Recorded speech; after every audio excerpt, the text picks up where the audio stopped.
So, ఇప్పుడు నేను ఎస్‌క్యూఎల్‌లో టేబుల్‌ని ఎలా క్రియేట్ చేయాలనేది చూపిస్తాను. ఫస్ట్ అయితే మీరు క్రియేట్ చేయడానికి క్రియేట్ కమాండ్ అయితే యూజ్ చేయాలి. సో, మీరు ఎప్పుడైనా క్యాప్స్‌ని మాత్రమే వాడడానికి ట్రై చేయండి ఎస్‌క్యూఎల్‌లో. ఎందుకంటే అవన్నీ రిజర్వ్డ్ వర్డ్స్ కదా! మీరు దాన్ని చూడగానే అది హైలైట్ అయ్యి ఉంటది. మీకు అర్థమైపోద్ది. So, okay. ఇది ఎస్‌క్యూఎల్ రిజర్వ్ వర్డ్ మనం రాసింది కాదు అనేసి. ఇప్పుడు మనం టేబుల్‌ని క్రియేట్ చేయాలి కాబట్టి క్రియేట్ టేబుల్ సింపుల్ ఇంగ్లీషే. అండ్ మీ టేబుల్ నేమ్ ఏదైతే ఉండాలనుకుంటున్నారో అది ఇవ్వండి. నేను టేబుల్ నేమ్ స్టూడెంట్ అని ఇచ్చాను. So, open parenthesis and closed parenthesis and మీ టేబుల్‌లో ఏమేం కాలమ్స్ ఉండాలనుకుంటున్నారు. నేను ఫస్ట్ నేమ్ కాలమ్ ఉండాలి. దాని తర్వాత స్టూడెంట్‌కి ఒక ఐడీ ఉండాలి. అండ్ దాని తర్వాత స్టూడెంట్ ఏం చదువుతున్నాడో నాకు కావాలి మేజర్ అనుకుంటే, నేమ్‌కి ఏమిస్తాం మనం పైన చదివిన డేటా టైప్స్‌లో స్ట్రింగ్‌కి వేర్‌చార్ అనేది ఇస్తామనమాట.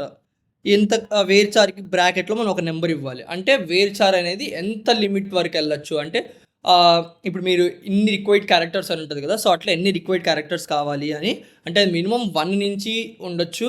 అండ్ ఇక్కడ మీరు బ్రాకెట్‌లో ఇచ్చిన నంబర్ మాక్సిమం అనమాట. ఇప్పుడు నేను 50 అని ఇచ్చాననుకోండి. ఇది 50 లెటర్స్‌కి మించి ఎళ్ళకూడదనమాట లిమిట్. ఇప్పుడు ఐడీ చూసుకుంటే ఇంట్ ఇచ్చాను ఐడీకి. సో, ఐడీకి అటువంటివి ఏం లేవు. అండ్ మేజర్ వచ్చేసి నెంబర్ వేర్చార్ ఇస్తాను. మేజర్ మనకు లెంత్ ఒక 30 ఇద్దాం. ఎందుకంటే 30 కంటే ఎప్పుడు ఎక్కువ ఉండదు. అండ్ లాస్ట్‌లో మనం సెమీకాలన్ ఇవ్వాలి. నేమ్‌కి పక్కన మీకు ముందు చెప్పినట్టు కామా, ఐడీకి కామా. సో, ఇది మేజర్ అనేది లాస్ట్ కాబట్టి దీని తర్వాత కామా అవసరం లేదు.